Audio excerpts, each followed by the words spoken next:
ね。あ、違う。これは残る方か。やべ、英語が読めてない。ということで、残るエンドで、じゃあ、これは2につながる方の展開になったということで、はい。そうデスですね。マイルズ、ハイスコアアタックでございました。ありはい。がとうございます。解説の白駒さん、はい。急に来ていただいて本当にありがとうございました。大変すいません、飛び助かりま入りでした。それからチャット欄でもいろいろと来ていただいて。はい。情報を出してくださったチャット欄の有識者の皆様もそうですね。ありがとうございました。ありがとうございました。ちょっと後ほど何か読んでおきます。はい。このゲームについて何かはい。告知等とか、あるいは塩駒さんご自身の告知とあったりするんでしょうか？えっと、特にないんですけど、先ほどの、ハイスコアアタックだったんで、先ほどのスコアについて多少喋らせていただきます。さっき、1390何億点って出てたんですけど、はい。この数字、多分、ランキングだと、トップ10には入ります。おお。高いです。ちゃんとスコア、分かった状態でやらないと出ない数字なので、それをこういう場面で、しかもなんか、聞いた話だと、ついさっき決まったっていう、追そうですね、バッ加のやクアップつですよね。として追加されたものですね。ね。で、これだけできるのすごいと思います。なるほど。いや、素晴らというしいプレーを見せていただい率直な、たという感はい、じですね。感想でございました。はい。ありがとうございました。朝早くから飛び入り本当にありがとうございます。そしてこの後はい。チェックポイントの後は、オクトパストラベラーになりますが、私ども一旦、失礼いたします。また後ほど戻ってまいりますので、これからも GDQ2024 お楽しみください。現在このチャンネルでは GDQ2024 プリベントキャンサーファウンデーション、アメリカにおいてがんの、いろいろな研究や啓発の活動に取り組んでいる NGO への寄付を集めるチャリティーイベントの、ミラー配信を行っております。それでは私どもは一旦失礼いたします。ありがとうございました。think it's fascinating every single time I watch something like that. And so I think Sanjan's the runner, right? For Yeah, and there's also a blindfolded incentive. Yeah, I was just about to say, we're at 20,586, 82% of the way met on this donation incentive. And this checkpoint is ostensibly, before the game starts, your final little sauce. Your opportunity, your final opportunity. That's a word in which you can donate for this incentive, and I highly recommend you do it. We've had a lot of blindfolded showcases of various runs or segments over the years on GDQ, and every single one is always a banger. So I highly recommend you donate. Remember to select an incentive when you donate. We are 82% of the way to that incentive. So And I was looking, before this started, I was specifically looking for if Sanjan had done this before publicly, and I couldn't find it. I couldn't find a picture, I couldn't find a video. So this might be a premiere of the blind. I'm not sure. Yeah, okay. I don't know. But Sanjan is like awesome at this game. And like I said, I just love the combat system in Octopath. So I can watch it. And we talked about the music as well. I could watch it in any capacity, but especially in a speedrun capacity. Immensely. And I'm really interested to see, like, is it all done with one character? Is it done where they pick up, several of the other characters, which is generally how you play the game. You go and find the other travelers, the other classes, and add them to your party, and you play through their stories. I'm just so, like, again, fascinated. I don't have a better word for it. I really want to see it. It's a pretty game. Yeah. The pixel art is gorgeous. Look great. Yeah. Okay, so after Octopath, then we have a game that I have played a little bit of, and I will say has probably one of the most highly anticipated sequels I can remember. Hades is coming up after that. You've only played a little bit of it? Okay, so here's what happened, J. Hobbs. I played like 2 hours of Hades, and I said out loud, I was like, wow, this is incredibly cool. And then I moved. You have only played 2 hours of Hades? I don't like being outed for this right now. Mello, this is ridiculous, right? Only 2 hours. Sorry, Hobbs. Oh, you haven't played any? You haven't played any Hades? How about, no, I haven't played any Hades. I know the whole world was playing it, everybody. Do you all believe this? Like, what's going on over here? Come on. But listen, Hobbs is going to tell us why we should play Hades. Yeah, Hobbs, give us the elevator pitch on Hades. So I will say, I was somebody who's like not into roguelites at all. I was like, it's just not my jam, right? Yeah. Like that RNG aspect, that really was the having to like the game expecting you to not be able to pass it and you need to like, In make one that go. meta progression Yeah. to pass it was just never my thing. Like it was just never, it never gelled with me. And then every friend I know who played Hades was like, I know that about you, play it anyways. Okay. And they were all right because Okay. you go through, you have amazing art, you have amazing story, you have amazing voice acting, you have fantastic music from Darren Korb, you have an impeccable gameplay style. It is just this isometric kind of like hack and slash type of gameplay when in terms of, you know, action combat, right? And on top of that, you are just reacting to various boons that are granted to you by Olympian gods. Right. You get some really fun, you know, setting in there for the story and for everything about it. And speedrun-wise, it's just incredible because not only are they always having to, you know, just get through the game very fast, defeat enemies quickly, they're having to make decisions as fast as possible, especially because this is a 3 weapons run, a 3 weapons race, in fact, that there's an incentive to make it to P1C. Oh, yeah. So the fact that they are racing the game means it's not like this single seeded run. I'm pretty sure they're doing an unseeded run.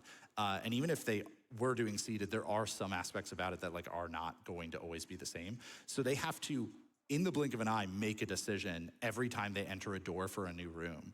Even before that, they have to decide which door do I enter, Yeah, this which is like- reward do I want? This is something that's always been so impressive to me about roguelite speedruns is like, and also about Octopath. There are aspects of video games that I understand can be performed quickly, but even as a speedrunner myself, feel beyond me. For RPGs, it's menuing. Like watching Final Fantasy, Octopath, like any, you know, Square Enix title with menuing, I'm like, that's beyond me. Like I run Pokemon, I got to move right or it's like, down, oh, and that's like it. Strength is in slot 1. Okay, well, I never have to think about anything else. Yeah, I guess I kind of think of it more like a challenge run at that point. That's like one of my favorite things to do. And then, you know, I also love roguelikes, so maybe I should play it. Like I played Tiny Rogues, Risk of Rain Returns when that came out was so hype. Such an improvement on the base game. But yeah, I mean, and then also we have the absolute cutest game of the marathon. Oh, that's right. Bloodstained Ritual of the Night. Honestly, I'm gonna like, I'm going back. I'm not done talking about Okay, Hades, okay, all right? okay, I Hades. am not Well, done pause. telling you Talk this about game. Bloodstained, All right, pause. we're gonna talk about Bloodstained. We'll get there, but we're not done yet. You have not quite been sold fully, all right? I'm ready to play the game for what it is. The game has like several different weapons that you can start with. It's not like, you know, one of those games where it's got 25 different weapons, right? It has 6 weapons, I believe, if I'm good in my math right. Chat, am I good? Or, you know, audience, am I good? Yeah, okay, I think so. And it's got 6 different weapons and then basically a million ways to buff those weapons. Oh, change okay. them. So that's where all of your combinations come from. And you can influence which things you get in some fashion, but not perfectly. And the cool thing about the run they're doing later is they're doing a 3 weapons race, which a lot of single weapon categories, which is kind of your any percent for that game, Right. are more focused around in-game time and like, I can go up to a door, take my time to pick the right thing that I want to do because the menus or the timer is paused, and I can like think and calculate like, okay, nobody does, but like I could sit there and make damage calculations or something if I really wanted to try to think it out that hard, right? But in a race scenario, you're talking about RTA, and even in a 3 weapons scenario, you're talking about RTA. They use real time to time that one, and so they know which 3 weapons they're going to use, and that's basically it. Like they're going to hope that they get certain boons, but they're going to have to react to what they get and start creating a build off of that for each one. Well, that's kind of what I was alluding to with like talking about RPG menuing being so impressive is when watching roguelite speedruns, seeing decision making that impacts the run massively. And you know, if you make the wrong decision, you're like, well, I have to figure it out. Yeah. I think that's what's going to be so impressive to me. And in a race setting, especially like you're saying, it's so down to the wire. Like, okay, well, I could spend 5 seconds making this decision, or I could gain 5 seconds. Right. And so making that choice in a split second is something I'm really looking forward to. Yeah, every time I have seen this race happen, it's been totally different. Like the way it goes every time I've seen a 3 weapons race. They use a modded version of the game to make some of the aspects that could wildly, you know, throw things in one player's favor or the other a little better. Okay. But it's still like a lot of improvisation, which I love in speedrunning. I think it's why randomizers are so popular. 100%. Randomizers have, over the last decade, taken this community by complete storm, and I think it's no secret that it's also why bingo is so good, which is what I love. But basically, yeah, making on-the-fly routing decisions is really impressive. I love how much you love Hades. I cannot express enough how this game, it turned me on to a completely new genre that I thought was just not for me. Welcome. And we're gonna get like 15% of why Hades is great just watching this run, and it's still worth it for that 50%. But okay, we can talk about Bloodstained. This is also a fantastic game. So yeah, Bloodstained's cool. Adef and I were have been ready to gush about this all night. But basically, it's no major glitches, all bosses, right? So you got 24 bosses that Bobby's gonna run us through. Basically, Bobby referred to it as the scenic route, which I think is perfect. It's a very Bobby thing to say.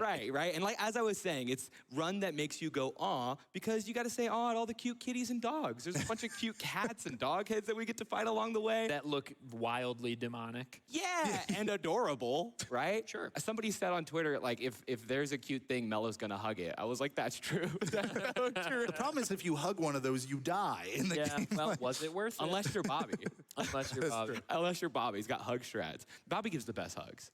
He does. We just love Bobby. They're quite good. So, all right, going back on to Bloodstained, though, Bobby's also going to be playing. You talked about this in your interview with Bobby earlier. In fact, we did a runner profile with Bobby, so you definitely have to go back, and that goes into the history. Adef, I'm sure, can explain a lot more, but it goes into Bobby's history, coming up in Mega Man 8, and, using different controllers and all the people who came and kind of helped him along the path.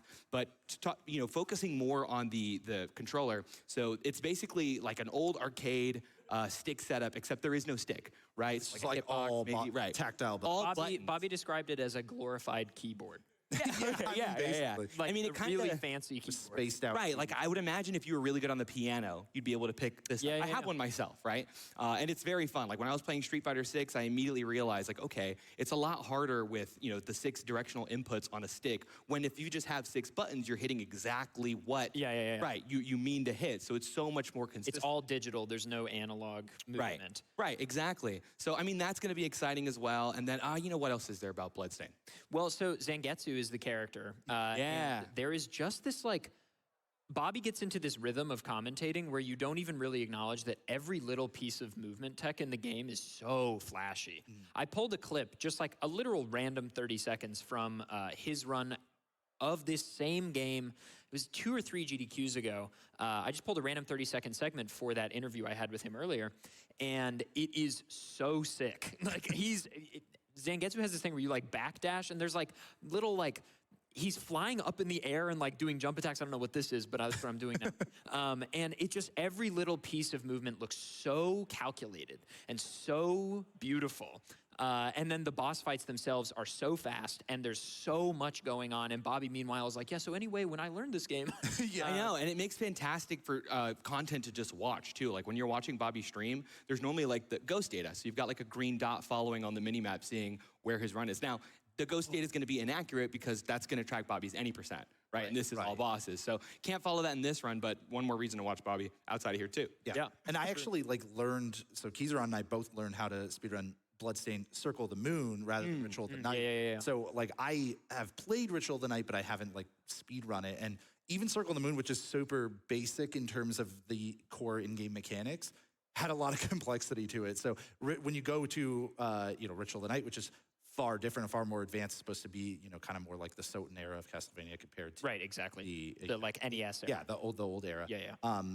It the complexity just really compounds. It goes way up there. So I definitely am excited to see him just mostly demolish bosses. I love watching that in those kinds of runs. The bouncing on the bosses is so silly to me. It's rude. Yeah, it's disrespectful. I love jump slash. They have these wild jump slashes that look like they're hitting many times over as well. And it's just, as somebody who appreciates a good boss battle from running, Souls games and Kingdom Hearts games and stuff like that, I love to see. Something I love about the game and the boss fights also is this silly, in my opinion, kind of stupid, but I would be really mad if it wasn't in the game.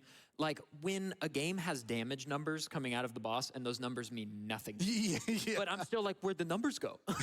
When he hits it, it's 68, nice. Let's go.